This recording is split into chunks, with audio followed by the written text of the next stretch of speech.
So I was whining to my wife the other day, said, I need new glasses. And she said, well, get some. I couldn't tighten them anymore. They were scratched. You know the thing, right? But I didn't want to go through the process because you have to make the appointment. You have to spend weeks to get them done. And you got to pay a fortune, right? That's real. But I did. I spent $500 on frames and glasses, and that was cheap. And then I ordered a pair from my sponsor, Zenni Optical, for $70. Zenni is an online eyewear shop. Prescription glasses, sunglasses, blue light lenses, starting at under $30. You go to Zenni.com, you pick a frame, upload your prescription, and they ship it to your door. No appointment, no store, no upsell at the counter. And by the way, if you are saying, do I really need new glasses, or do I have to put up with one pair to do everything I need to do for the next 2 years? No! You can get what you want starting at under $30. And if you've never bought glasses online, don't worry about it. I haven't either. Zenni has a virtual try-on, so you can see exactly how the frame looks before you commit to buying them, with no salesman looking at you saying, those look good, but these expensive ones would look better. No, you don't get that. I'm excited. I can't wait to get my Zenni glasses and tell you more about them. If your glasses are overdue for a refresh, now's the time. Go to Zenni.com/podcast and use the code podcast15 for 15% off your first order. The styles sell out, so don't sit on it. That's Zenni.com/podcast. Promo code podcast15. You might have heard that live shopping is exploding, and I have to tell you, I have been on Whatnot for a couple of weeks now, and I see why it is. Now, Whatnot is my sponsor, and they are the reason I got on the platform and checked it out. I'm glad they did. They made it easy for me. I'm going to make it easy for you. I love it. Whatnot is where you get great products without paying full price. It's that simple. I'm hooked on their live shows, too. You got to see them. They're so much fun. And I see why Whatnot has climbed to the top of the App Store. And listen, if you're selling online, or maybe you have a storefront, and you're hoping people will find your listing or maybe walk in your store, Whatnot flips that, because on Whatnot, you go live and you sell directly to people in real time. And I may admit, although you didn't hear from me, I may have picked up a couple of power tools or so in the past couple of days. I'm just saying. Whatnot, it's the largest dedicated live shopping platform with beauty, collectibles, electronics, luxury, fashion, even cookies, and anyone can sell. In fact, people who sell on Whatnot sell 10 times as much as any other major marketplace. That's because you're not just listing products, you're building real connections with buyers. So whether you're shopping or you're selling, download the Whatnot app today and get free shipping on your first order. Just search WHATNOT, Whatnot, in the App Store and start scoring amazing deals.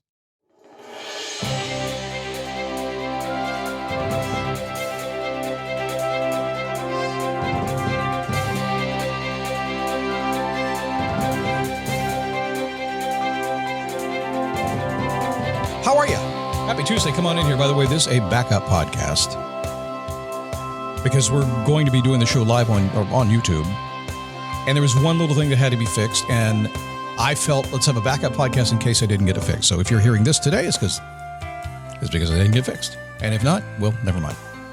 So I'm on a coaching call this week, and we're talking about something that's very popular amongst lots of people these days, and that is having a word of the year. Of course, we're coming to the end of the year now. We start thinking about things like this. What's your word for 2026? Something I did last year. It worked fairly well for me, but I knew I could make it better, so I started kind of changing my word. I'll chat about that today. It is a daily boost from motivationtomove.com. My name is Scott Smith. Good to have you here today. This podcast started back, there were less than 5,000 podcasts in the world when we began the show way back. I actually started podcasting in 2004. And when the Daily Boost started, it actually started as a premium show. It was a paid podcast. It went to my members. It went to my clients. It went to my inner circle. It went to them. And then we opened up into the world. It became a free podcast. But it still essentially is for the people that I work with. And here's the way it works. I give them ideas via the podcast. We have conversations. We get feedback, and it comes back on the podcast. It's this kind of loop that really works out well. And I'm just kind of interpreting it, and the rest of the world gets to ride. So I thank them for allowing that to happen. We'll talk more about the inner circle later if you want to be part of that, because it's pretty powerful. It's really kind of neat when you're listening to a show and you know I'm talking to you. You just know I am.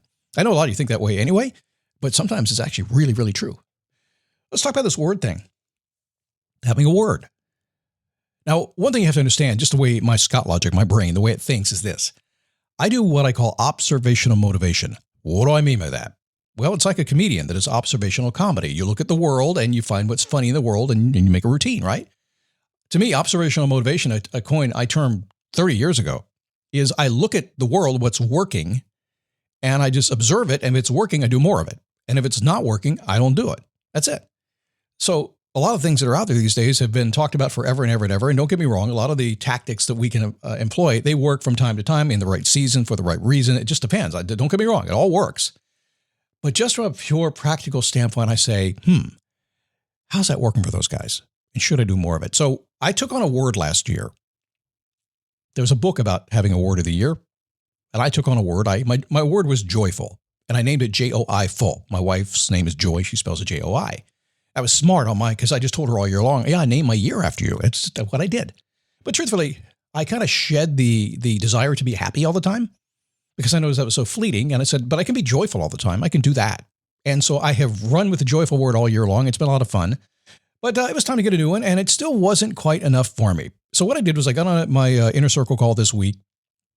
I didn't tell them where I was heading with this, but I said, okay, guys, what's your word of the year? And they didn't know it was coming. This was completely out of the blue, and they started giving me their words for the year. And it was focused, determined, consistent, things like that. It was a single word, and it was a little bit, I don't know, sometimes what do I want to call it? Not generic, but it wasn't defined. It wasn't specific. And if you're going to have a word of the year, it should be specific. So joyful is specific. I want to be a joyful feeling guy. Look up joyful. That's what I want to be. So we talked about that for a little bit. I went through the entire process, and I said, we're kind of stuck on one word, aren't we? How are you feeling about one word?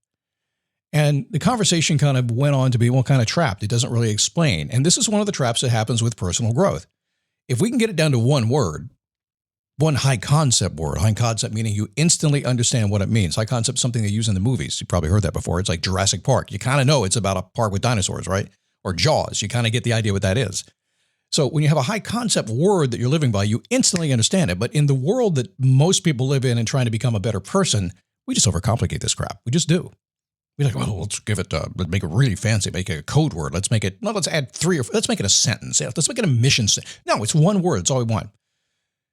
Had a great conversation about that. So we want it as simple as possible. Let me reel back to the high concept idea. If you can walk in a room and say something, name something, put a sign up, and everybody instantaneously knows exactly what's going on, that's high concept. So as I looked at this, the word needed to be high concept for me. So they got that idea. Most hadn't heard the term high concept. And they start thinking about their words differently. Now, I told you last year my word was joyful.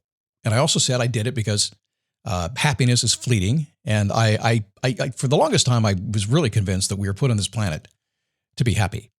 That's what I thought. And I thought, well, that's kind of a universalist kind of thing. Not sure I really believe that. So I went a little deeper with that. I said, I don't think that's what we're here for, because sometimes life is difficult, right?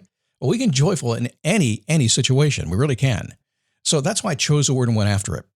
This year, to get a little bit more dialed in, I decided on a different word. So my word, as I got into it, was simple. I paused there because I know you're thinking, what? That's your word? Yeah. When you need to build up your team to handle the growing chaos at work, use Indeed Sponsored Jobs. It gives your job post the boost it needs to be seen and helps reach people with the right skills, certifications, and more. Spend less time searching and more time actually interviewing candidates who check all your boxes. Listeners of this show will get a $75 sponsored job credit at Indeed.com/podcast. That's Indeed.com/podcast. Terms and conditions apply. Need a hiring hero? This is a job for Indeed Sponsored Jobs. I think it's a lot of people's words. And I've often said, I like simple. Simple works. And it does. I've said this for 20 years on this program. If you go back in time, you'll hear me say it thousands of times. I like simple. Simple works. I'm not wrong. I've also said simple, the ultimate form of sophistication. Leonardo da Vinci said something like that. If you go look at the definition of the word simple and you look at the definition of the word sophistication, I'm not sure how that goes together. I can see how they kind of work it, but sophistication is really kind of an interesting word. If you want to have some fun today, go look in the definition of the word sophisticated. Do you want to be simply sophisticated? Just simple? How do you want to live your life? So I started with that word, but it didn't work for me, did it? It wasn't there. It's like, what do you mean by simple? What are you going to make simple? See what I mean by that? It's high concept. We get it, but I can't quite figure out how to use it. It can be applied to just about anything. And ultimately, when I was on the inner circle call, that's where the conversation went to. I can tell by the look in their eyes. I can tell by they're making notes. I can tell that they're, well, wait a second. Well, what do you mean? Simple when? Simple at work, simple at the gym, simple at home. What do you mean? And the answer would be, well, everywhere. And that's when it's everywhere, it becomes really, really washed out and you just can't do much with it. It doesn't mean anything anymore. I said, you know what I did, guys? They said, what? I said, I decided that I needed to empower my word. I decided that I needed 2 words, not 3, not 1. I needed 2 words. I needed to empower my word. So I like the word simple, but what I ended up with was strategically simple. That's my word for next year. Strategically simple. And when I put the two together, I just defined what I meant by that. And what it means is my ability to want to simplify, but strategically think it through. To be that way all the time. And I'll tell you where it plays out in real life. I'm already doing it right now. And I think I kind of live this way anyway. I kind of do it anyway. I'll sit down and say, I want to keep this as simple as possible, but let me reel back a little bit. Let's see what I'm trying to build here. Let's see what we're trying to do. And let's strategically go after this and make it as simple as possible. Now, it needs to be that way. Let me layer one more piece into this. There's a lot of complexity in the world these days, and it's getting more so with AI. This is every time you turn around, I just don't want to do anything, but now I've got 10 tabs open on my browser and 3 conversations going. A lot of this is going on. In life, the more complicated things are, the more you build a moat around your life. If you have a business and it's a very complex business that nobody else can do, your competition can't get to you, they can't beat you, you built a moat around your business. So complexity is really, it's built in, we have to have it, and we can make it a little bit more sophisticated, make it a little bit more elegant, if you will. But still, complication is going to be there. We're never going to get to completely simple, which is why when I roll in saying, but I can be strategically simple in the amazing complexities of life, can't I? So I'm going to challenge you to do that. I'm going to challenge you to have a word if you want to, but you have a limitation. Actually, we're going to break through. Actually, Jim Gordon, I think, wrote the book about the word thing. Forgot his name. I never read the book. But I asked my client, Chip, was on the phone. I said, Chip, man, I'm doing 2 words, and you read the book, and you're going to read the book again. Did he say it had to be 1 word? He goes, well, I don't think specifically, but like he's talking about 1 word. So I'm going to be, I'm going to break the rules. Yeah, that's what I'm going to do. I'm going to break the rules. He didn't say I had 1 word. So my 1 word is 2. Strategically simple. I kind of like that idea. I empower the word. If you could empower a word that meant a lot to you instantaneously, had a high concept, when you thought about it, when you saw it, when somebody said it, it meant something to you. Doesn't need to mean anything to me. It needs to mean something to you. That's the word you want. So I'm kind of looking forward to next week. I'm talking with my folks. Mostly men, by the way, but a few good ladies too. It's where we are. We usually run about 60% men, and the rest are women in my group. Right now, I think it's probably 80% men, but they're good guys. I mean, the ladies like hanging out with them. And if I'm really honest with you, the ladies kick our butts all the time. That's how it happens. They're smart. I'll tell you more about the Inner Circle. We're going to open it up here, a cohort in probably right after Thanksgiving, and give you a chance that you want to step in next week and work next year and kind of work with us. I'll tell you more about that coming very soon. Well, hopefully tomorrow we get this thing on YouTube and get it going there. Very excited about what's going to happen. And yes, there is a new theme song coming to the Daily Boost. And I've been on the fence of this for about a month. I have decided I like it. So we'll see if you do, okay? No, I'm not going to tell you. No, I'm not going to tell you what it is. I'm just not. I'll see you tomorrow.